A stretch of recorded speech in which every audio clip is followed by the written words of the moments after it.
नमस्कार, स्वागत है आपका बोलता हिमाचल पर। आज है 18 मई 2025 और हिमाचल प्रदेश से जुड़ी हुई आज की बड़ी खबरों की जानकारी अपडेट्स हम आपके लिए लेकर आए हैं।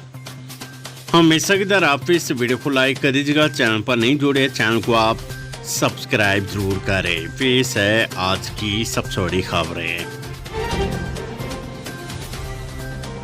फर्जी डिग्री पर 2 टीटी शिक्षक टर्मिनेट, 1 साल में गई नौकरी। हिमाचल प्रदेश स्कूल शिक्षा निदेशालय ने फर्जी डिग्री पाए जाने पर 2 टीटी शिक्षकों पर कार्रवाई की है। विभाग ने इन शिक्षकों को टर्मिनेट कर दिया है। मेरी जानकारी के अनुसार जुलाई 2024 में बैच वाइज आधार पर नियुक्ति दी गई थी, जिसे यूजीसी ने भी फर्जी करार दिया। उसके बाद दोनों महिला शिक्षकों को निदेशालय ने टर्मिनेट कर दिया है। जानकारी के अनुसार टीटी शिक्षकों ने बीएड हरियाणा के एक संस्थान से की है।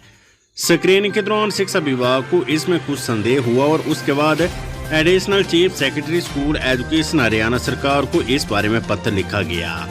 साथ ही यूनिवर्सिटी ग्रांट कमीशन को भी मामला भेजा गया था।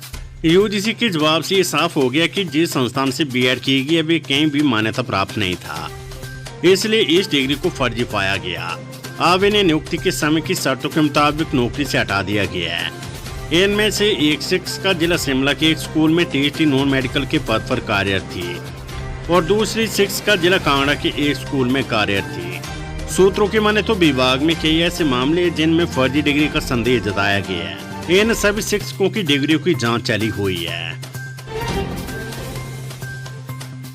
शिक्षा मंत्री रोहित ठाकुर बोले, शिमला से शिफ्ट नहीं होगा स्कूल शिक्षा निदेशालय।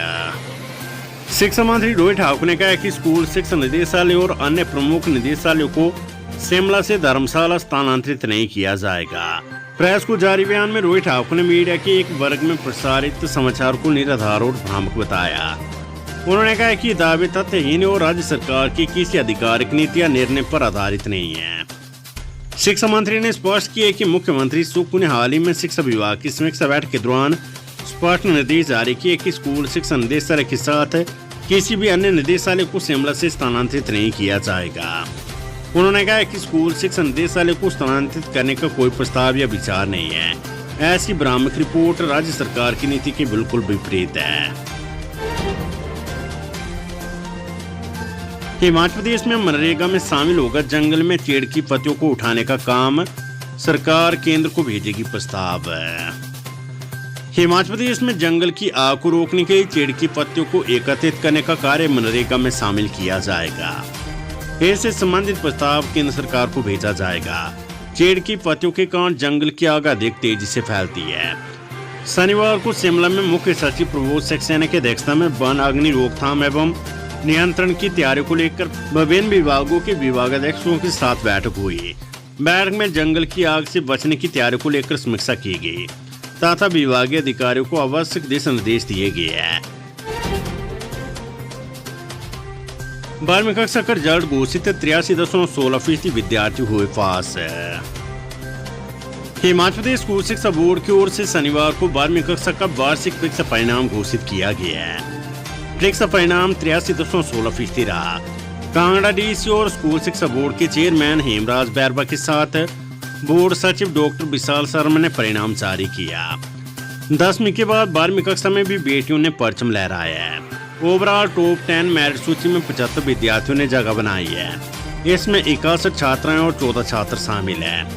ऊना की मैक ने टॉप की। Ascent TDR public senior secondary school Gagret Una की मैक ने 97.2% अंक लेकर पहला स्थान हासिल किया है, जबकि Daulatdar public senior secondary school Samnagar Dharamshala की Khushi, Bharatiya Vidya public senior secondary school Baijnath की जानवी ठाकुर और सरकारी सीनियर सेकेंडरी स्कूल रैत की अंकिता ने 96.6% अंक लेकर संयुक्त रूप से दूसरा स्थान हासिल किया है।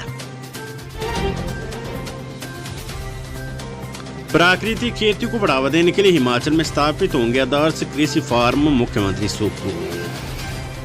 मुख्यमंत्री सुखविंदर सिंह सुक्खू ने कहा है कि प्राकृतिक खेती को बढ़ावा देने व सरकारी फार्मों को सुदृढ़ करने के लिए कृषि विभाग ने जिला कांगड़ा में बट्टू फार्म, जिला सिरमौर में भगानी फार्म और जिला सोलन में बेटी बोझ फार्म स्थापित किए हैं।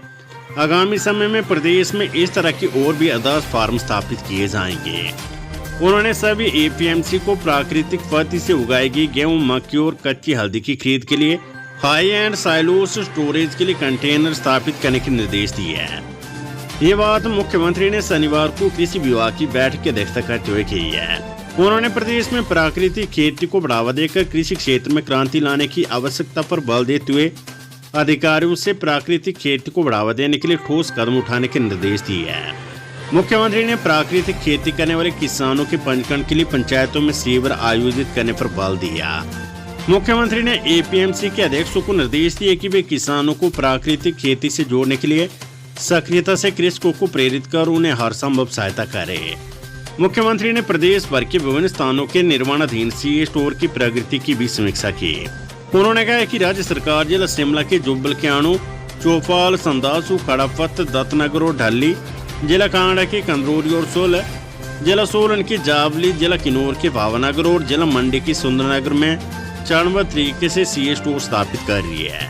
इसके लिए प्रदेश सरकार ने 330 करोड़ रुपए प्रदान किए हैं। मुख्यमंत्री ने प्रदेश के सभी 12 जिलों में 1010 करोड़ रुपए से क्रियान्वित की जा रही जायका परियोजनाओं की भी समीक्षा की और संबंधित अधिकारियों को निर्देश दिए कि इस परियोजना के आधिकारिक लाभ प्रदेश के किसानों को सुनिश्चित किए जाए। हिमाचल प्रदेश में महिलाओं को बसों में 50% किराए की छूट, सुकू सरकार जारी रखेगी योजना, डिप्टी सीएम मुकेश अग्निहोत्री का ऐलान है। हिमाचल प्रदेश पथ परिवहन निगम एचआरटीसी बसों में महिलाओं को बस किराए में 50% की छूट बंद नहीं होगी। महिलाओं के लिए रियायती सफर सरकार जारी रखेगी। उप मुख्यमंत्री मुकेश अग्निहोत्री ने बताया कि इसको लेकर अभी तक ना तो कोई चर्चा हुई और ना ही कोई प्रस्ताव तैयार किया गया है। उन्होंने कहा कि 19 मई को होने वाली राज्य मंत्रिमंडल की बैठक में भी इस संबंध में कोई प्रस्ताव नहीं लाया जा रहा है। न्यूनतम बस किराया 10 रुपए करने और बस किराए में 15% की बढ़ोतरी के बाद ये चर्चा थी कि सरकार महिलाओं को दी जाने वाली छूट को भी बंद कर देगी। अभी तक पेंशन बहाल हुई नहीं कि बिजली बोर्ड में अब कर्मचारियों को लग सकता है बड़ा झटका। बिजली बोर्ड के 13,000 कर्मचारियों की पेंशन तो बहाल नहीं हुई, लेकिन वेतन को लेकर कर्मचारियों को एक बड़ा झटका लग सकता है। सरकार की ओर से गठित कैबिनेट सब कमेटी ने राज्य बिजली बोर्ड के कर्मचारियों को केंद्र सरकार के कर्मचारियों की तरह वेतन देने का प्रस्ताव मांगा है। इस पर 20 मई को होने वाली कैबिनेट सब कमेटी की बैठक में चर्चा हो सकती है। इसमें यदि सहमति बनती है तो राज्य सरकार के पास इसे मंजूरी के लिए भेजा जाएगा। इसके बाद इसे प्रदेश में लागू किया जाएगा। प्रदेश के बिजली बोर्ड कर्मचारियों को इसके लागू होने के बाद वेतन केंद्र सरकार के कर्मचारियों की तर्ज पर मिलेगा, वहीं भत्ते राज्य सरकार के कर्मचारियों की तरह मिलेंगे।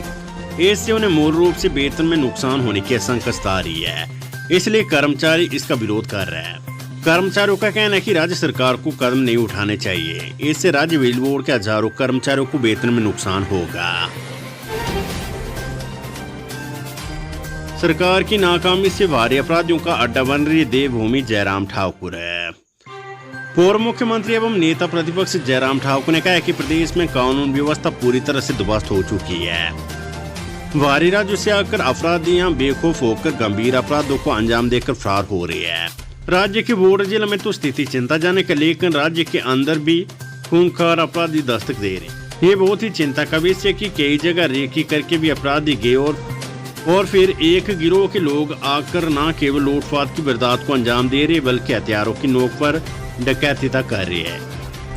ऐसी घटनाओं से जाहिर है कि राज्य की पुलिस अपराध रोकने में नाकामयाब साबित हो रही है और सरकार के मुखिया की प्राथमिकता शायद अब दिल्ली हाईकमान के पास हर हफ्ते हाजिरी भरने तक ही सीमित रह गई है।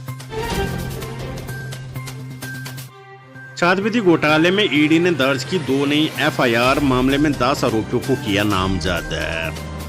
बहुचर्चित 250 करोड़ रुपए की छात्रवृत्ति घोटाले में प्रवर्तन निदेशालय ईडी ने शिमला में 2 नई एफआईआर दर्ज की है। धन शोधन निवारण अधिनियम के तहत एनफोर्समेंट केस इन्फॉर्मेशन रिपोर्ट के नाम से मामले दर्ज हुए हैं। इन 2 पूरक अभियोजन शिकायतों पर पीएमएलए कोर्ट शिमला ने भी संज्ञान लिया है। इस मामले में ईडी ने 10 आरोपी नामजद किए हैं। हिमाचल में बड़ी साइबर ठगी, ग्राहक के मोबाइल से हैक कर लिए राज्य सहकारी बैंक का सर्वर, निकाले 11 करोड़ 55 लाख रुपए। हिमाचल प्रदेश राज्य सहकारी बैंक का सर्वर हैक कर साइबर ठगों ने 11 करोड़ 55 लाख रुपए निकाल लिए। ठगों ने बैंक की एक खाताधारक का मोबाइल फोन हैक करके इस धोखाधड़ी को अंजाम दिया। ये राशि 20 अलग अलग खातों में ट्रांसफर की गई है। सूचना मिलती बैंक प्रबंधन ने शिमला के थाना सदर में इसकी शिकायत दर्ज करवाई है। पुलिस ने इस संबंध में 0 FIR दर्ज कर मामला साइबर पुलिस स्टेशन शिमला को ट्रांसफर कर दिया है। जानकारी के मुताबिक ठगों ने 11 और 12 मई को साइबर अटैक कर इस पूरी घटना को अंजाम दिया। ठग चंबा की हटली शाखा के एक ग्राहक का मोबाइल हैक कर मोबाइल एप्लीकेशन हिम पैसा में दाखिल हुए और इसका सर्वर हैक कर इस ठगी को अंजाम दिया। Weather update. हिमाचल में बदलेगा मौसम, बारिश के आसार, ओलावृष्टि का ऑरेंज अलर्ट। हिमाचल प्रदेश में रविवार से मौसम बदलेगा। सोमवार को कई क्षेत्रों में ओलावृष्टि का ऑरेंज अलर्ट जारी हुआ है। पश्चिमी विक्षोभ की सक्रियता से प्रदेश के मौसम में बदलाव आने का पूर्वानुमान है। शनिवार को प्रदेश के ऊंचाई वाले क्षेत्रों में बादल छाए रहे, मैदानी जिलों में धूप खिली रही। दोपहर बाद शिमला में बूंदाबांदी के अलावा हमीरपुर के कुछ इलाकों में बारिश हुई है। मौसम विज्ञान केंद्र शिमला ने रविवार को मैदानी जिलों ऊना, बिलासपुर, हमीरपुर और कांगड़ा में मौसम साफ रहने की संभावना जताई है। इन स्थानों के तापमान में भी बढ़ोतरी होने के आसार है। मध्य और उस पर्वतीय जिलों शिमला, सोलन, सिरमौर, मंडी, कुल्लू, चंबा, किन्नौर और लाहौल स्पीति के कुछ क्षेत्रों में रविवार को हल्की बारिश होने की संभावना है। सोमवार को इन जिलों में कुछ जगह ओलावृष्टि का ऑरेंज अलर्ट जारी किया गया है। 21 मई तक यहाँ मौसम खराब बने रहने का पूर्वानुमान है। हिमाचल हाईकोर्ट ने 3 वर्षों में आग की घटनाओं का जिलावार ब्यौरा किया तलब, सरकार से मांगा ताजा हल्फनामा। हिमाचल प्रदेश हाईकोर्ट ने जंगलों में पिछले 3 वर्षों में आग की घटनाओं का सरकार से जिलावार ब्यौरा तलब किया है। हिमाचल प्रदेश हाईकोर्ट ने जंगलों में पिछले 3 वर्षों में आग की घटनाओं का सरकार से जिलावार ब्यौरा तलब किया है। मुख्य न्यायाधीश GS अंदवाली और न्यायाधीश रंजन शर्मा की खंडपीठ ने कहा है कि गर्मी के मौसम में आग लगने की घटनाएं होने की संभावना बढ़ जाती है।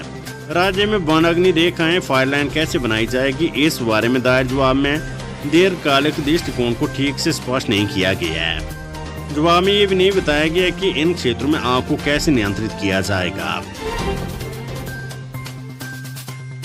प्रधानमंत्री आवास योजना ग्रामीण के तहत घरों के लिए अब 31 मई तक होगी सर्वे। प्रधानमंत्री आवास योजना ग्रामीण के तहत घरों के लिए 31 मई तक सर्वे किया जाएगा। केंद्र सरकार ने प्रधानमंत्री आवास योजना ग्रामीण सर्वेक्षण की समय सीमा बढ़ा दी गई है। इससे पहले प्रधानमंत्री आवास योजना ग्रामीण सर्वेक्षण की समय सीमा 15 मई तक बढ़ाई गई थी, लेकिन प्रधानमंत्री आवास योजना ग्रामीण सर्वेक्षण की समय सीमा को लेकर राज्यों से प्राप्त अनुरोधों पर विचार करते हुए ग्रामीण विकास विभाग के सक्षम पदाधिकारी ने आवास प्लस 2024 परिवार सर्वेक्षण की समय सीमा को 31 मई 2025 तक बढ़ाने का निर्णय लिया है। ऊना में पोल्ट्री फार्म में भीषण आग, 450 मुर्गियां जलकर मरी, लाख रुपए का नुकसान है। हिमाचल प्रदेश के ऊना में शनिवार तड़के एक गांव में पोल्ट्री फार्म में आग लगी। इस हादसे में करीब 450 मुर्गियां जलकर मर गई है। पुलिस ने घटना को लेकर बताया कि आम थाना क्षेत्र चागांव के बाड़ में अरुण कुमार के फार्म में तड़के करीब 2:30 बजे आग लगी। पुलिस ने बताया कि आग में 450 मुर्गियां मर गई, जबकि मुर्गियों के चारे की 10 बोरियां जलकर राख हो गई है।